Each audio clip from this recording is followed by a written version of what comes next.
কলকাতায় আজকে বিশাল অশান্তি হয়ে গেছে, ঠিক আছে? আমরা শুধু কলকাতায় না, দিল্লিতেও এই বাংলাদেশে যে ঘটনাটা হলো, বিভিন্ন দেশে কম বেশি অশান্তির ঝামেলা হতেই আছে।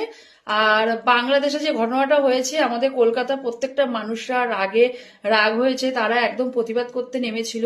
তোমরা খবরে দেখছো পুলিশ লাঠিচার্জ করেছে, অনেক সাধারণ মানুষকে অনেক লাঠিচার্জ করেছে, তারা সাধুদের আহত মেরেছে লাঠি হয়েছে। দিয়ে, ঠিক আছে? সব পাওয়ার গুলো পাচ্ছে কিভাবে?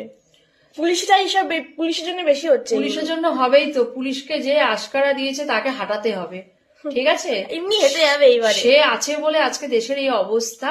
আর বাংলাদেশেও অবস্থাও খুব খারাপ। আর তোমরা যারা হিন্দু মুসলমান, আমি দু তরফেই মানুষদেরই বলবো, দুই জাতির মানুষকেই বলবো, সবাই একত্র হয়ে মিলেমিশে থাকো, ঠিক আছে? এরকম অশান্তি ঝামেলা কেন করছো বলো?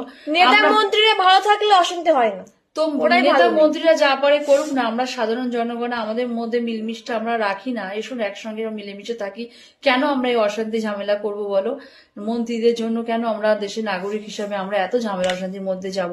সবাই আসো একত্র হয়ে মিলি, আর হিন্দুর পাশে সবাই হিন্দুরা এক জোর হয়ে থাকো, তাহলে দেখবে আর কেউ সাহস পাবে না এরকম ধরনের ঘটনা ঘটাতে, ঠিক আছে? খুবই নিন্দাজনক ঘটনা হয়েছে যেটা হয়েছে।